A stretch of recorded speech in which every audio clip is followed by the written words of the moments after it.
Okay, now we are going to start on with the next question, the practice set 1.1 का fourth वाला.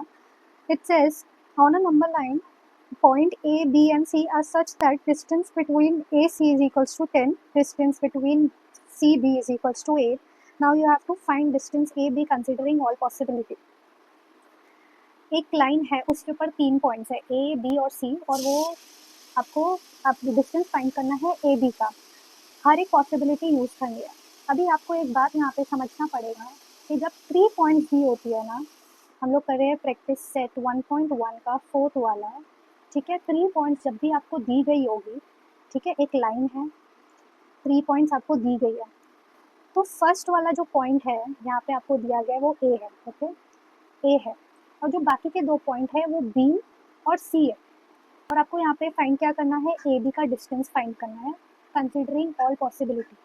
ए को छोड़ के, first वाली पॉइंट को छोड़ के जो बाकी के 2 पॉइंट्स है, आप उनको चेंज करके, कितने भी बार चेंज करके डिस्टेंस निकालना.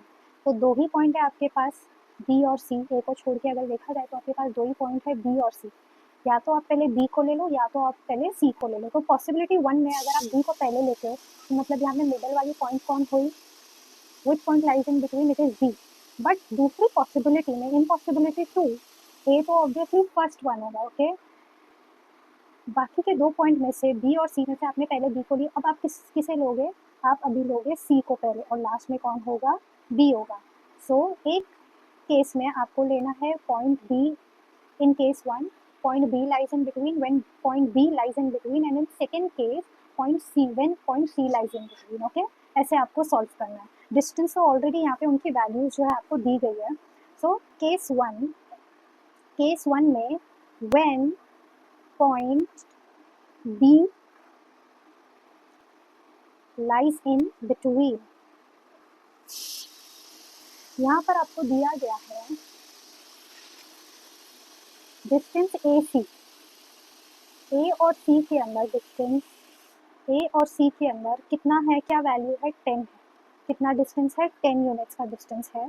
और सी बी के अंदर आपको है 8 का डिस्टेंस. तो आपको यहाँ पे फाइंड क्या करना है, ए बी फाइंड करना है. तो आपने ये कैसे फाइंड आउट करना है, जो दिया गया वो आप लिख लो. जैसे कि सी और बी भी दिया गया था, वो है 8, it is already given. Okay,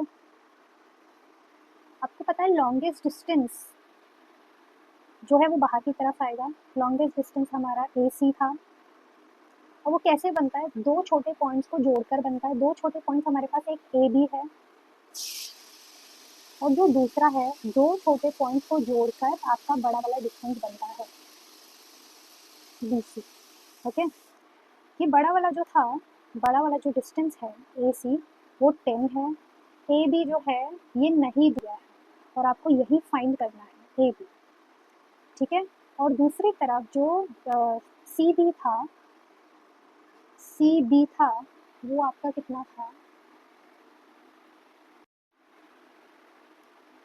और जो दूसरा वाला आपका डिस्टेंस था सी बी, वो आपका 8 था. ओके, 10 उसी जगह पे रहेगा because it is greater number. Okay, now comes the shifting part. 10 के अलावा ये लाइन में आपको और कौन से नंबर दिख रहे हैं, 8 दिख रहा है. तो ये जो 8 है, देखो इज इक्वल्स टू है, 10 के बीच में और 8 के बीच में इज इक्वल्स टू है. तो इज इक्वल्स टू का जो राइट वाला पार्ट है वो आपका राइट हैंड साइड है. इज इक्वल्स टू की जो लेफ्ट हैंड साइड है वो आपका लेफ्ट साइड है, वो आपका लेफ्ट हैंड साइड है. अब मैं राइट हैंड साइड वाले नंबर को लेफ्ट हैंड साइड की ओर ले जा रही हूँ. इज इक्वल्स टू, इनके बीच में एक चीज़ है, इज इक्वल्स टू इस ओर ले जा रही हूँ. तो ये जो साइन होती है ना, प्लस की साइन जो हो जाएगी चेंज माइनस में. ठीक है, फिर इज इक्वल्स टू आएगा. ठीक है, इज इक्वल्स टू के नीचे इज इक्वल्स टू, ये तो इस तरफ चला गया. आपके पास क्या बचा है, डिस्टेंस ए बी बचा है. Okay, 10 minus 8 it gives you 2, so distance AB is equals to 2, is equals to 2. ये AB हमको 2 कैसे मिला, when you are taking point B as the middle point which lies in between point A and C, तब आपको ये मिला. Okay, अब यहाँ पे आपका मिडल वाला पॉइंट कौन सा है, which point lies in between in case 2. Case 2 के अंदर when point C lies in between, यहाँ पर ए सी कितना है 10 है, जो ए सी है वो 10 है, इन दोनों जन के बीच में डिस्टेंस 10 है और सी बी के बीच में डिस्टेंस 8 है। इतना जो डिस्टेंस है 10 है, इतना जो डिस्टेंस है 8 है। मैं इधर ही लिखती हूँ फर्क है। आपको स्टार्ट पॉइंट से लेके एंड पॉइंट पता करनी है। ओके, तो आप अभी क्या करोगे, you have to find A B ना, यहाँ ऑलरेडी पूछा गया है कि आपको क्या फाइंड आउट करना है, आपको फाइंड आउट करना है distance A B. So distance A B is equals to, A B से पहुँचने में सी बीच में आ रहा है तो पहले मुझे ए सी को ऐड करना पड़ेगा, फिर किसको करना पड़ेगा, इधर से इधर जाने के बाद मुझे यहाँ भी तो जाना पड़ेगा, डिस्टेंस सी बी। अब ए बी तो मुझे नहीं पता तो इसे मुझे वैसे ही लिखना है, ए बी नहीं पता ना। ए सी 10 है और सी बी है हमारा 8। जब इससे हम प्लस करते हैं हमारा आंसर आता है 18। तो distance A B is equals to 18। Okay, how you get 18 when C was in between? How you got 2 when B was in between?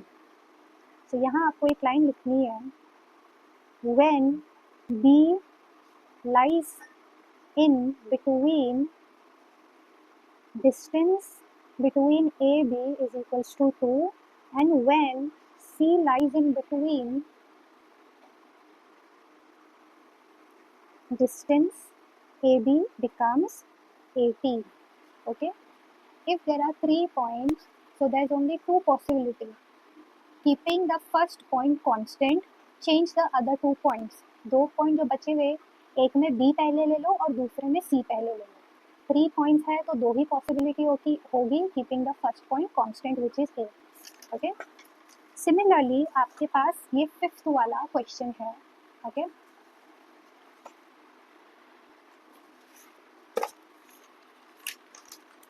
Fifth वाला है, point X Y and Z are collinear. अर्थात collinear का मतलब क्या होता है कि कोई भी पॉइंट अगर एक स्ट्रेट लाइन में फॉल हो रही है, मतलब एक लाइन है, एक पॉइंट है, ठीक है, यहाँ पे, यहाँ पर और यहाँ पर, अगर ये तीनों पॉइंट्स को अगर हम जोड़ दें, एक ही डायरेक्शन में ये लाइन फॉर्म हो रही है, तो ये क्या है, ये कोलिनियर है।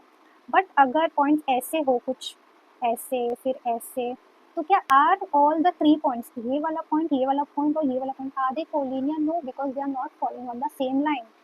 बिकॉज यहाँ पर तो ये लाइन से लेके ये लाइन एक दूसरी लाइन है, ये लाइन से लेके ये लाइन एक दूसरी लाइन है, तो ये तीनों भी पॉइंट्स कोलिनियर नहीं है। ओके, समझ आया कोलिनियर और नॉन कोलिनियर के अंदर डिफरेंस क्या होता है? This is the difference. When all the 3 points, when all the points lie on the same line, it is called as collinear. And when all the points are not lying on the same line, they are known as non-collinear points. Now comes the 5th sum.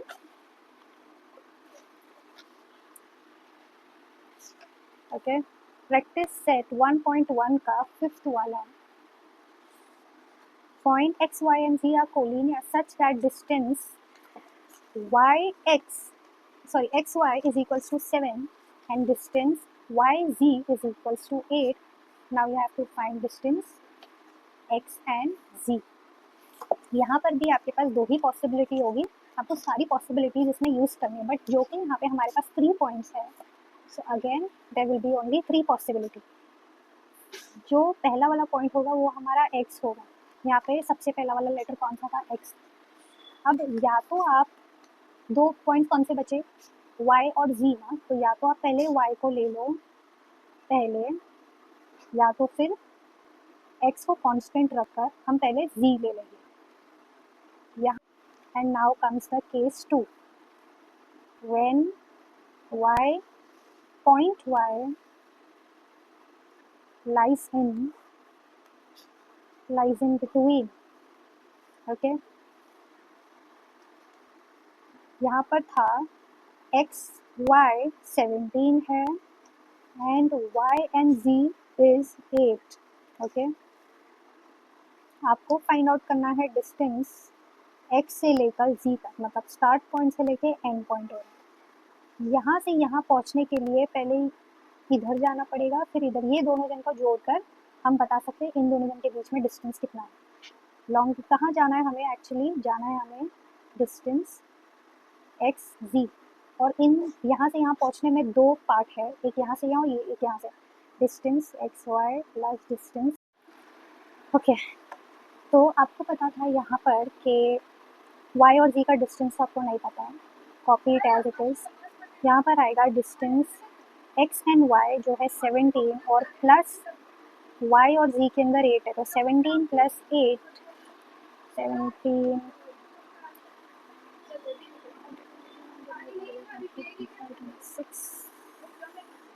यहाँ पर आता है 25। So distance between x and z is equals to 25। Now यहाँ पर जब मैंने when in case 2, ठीक है, ये केस 1 था आपका और ये जो है आपका केस 2 है, when point z lies in between। यहाँ पर आपको डिस्टेंस अभी भी क्या फाइंड आउट करना है, डिस्टेंस क्या फाइंड आउट करना है, डिस्टेंस एक्स जी आपको फाइंड आउट करना है। यहाँ पर जो है आपका स्टार्ट पॉइंट से लेके एंड पॉइंट कौन सा है, डिस्टेंस एक्स और वाई, ये स्टार्ट पॉइंट और ये एंड पॉइंट है, ठीक है। अब यहाँ पर जो है यहाँ से यहाँ पहुँचने के लिए यहाँ और यहाँ, इधर से इधर, तो इन दोनों जन के बीच में ये 2 पॉइंट्स आ रहे हैं, देखिए एक्स जी और जो दूसरा वाला है, ठीक है, डिस्टेंस एक्स जी प्लस डिस्टेंस वाई जी और वाई। ओके, आपको डिस्टेंस एक्स वाई पता है क्या है, 17, ये नहीं पता, इसे कॉपी करें, प्लस y और z के बीच में कितना है 8 का डिस्टेंस, यहाँ पे 17 मैं कॉपी करूँगी। ओके, फिर ये वाली लाइन में एक तो नंबर 17 था, दूसरा नंबर कौन सा था आपका, आपका दूसरा नंबर था 8, बट इन दोनों जन के बीच में आता है इज इक्वल्स टू का साइन। तो यहाँ पर जो नंबर है पॉजिटिव में, इसे जब दूसरी तरफ जाना है, ये राइट हैंड साइड है, ये लेफ्ट हैंड साइड है, इज इक्वल्स टू के राइट हैंड साइड वाला नंबर जब लेफ्ट हैंड साइड जाएगा तो वो क्या बन जाएगा, नेगेटिव बन जाएगा। इज इक्वल्स टू आपने कॉपी करना है, जब ये नंबर यहाँ पे चला गया हमारे पास क्या बचा, डिस्टेंस एक्स जी जो आपको फाइंड आउट करना है, तो 17 में से अगर मैं 8 माइनस करूँ तो आपके पास बचता है 9। सो डिस्टेंस y और z क्या आया आपके पास, 9 आया। x and z, distance between x and z is equals to 9. So when point y जब बीच में था तब आपका distance in between, so distance x और z आपका तभी क्या हो गया था, 25 हो गया था। बट अब जब when point z जब बीच में आता है तब आपका डिस्टेंस एक्स जी से कितना हो जाता है, 9 हो जाता है। Okay, understood.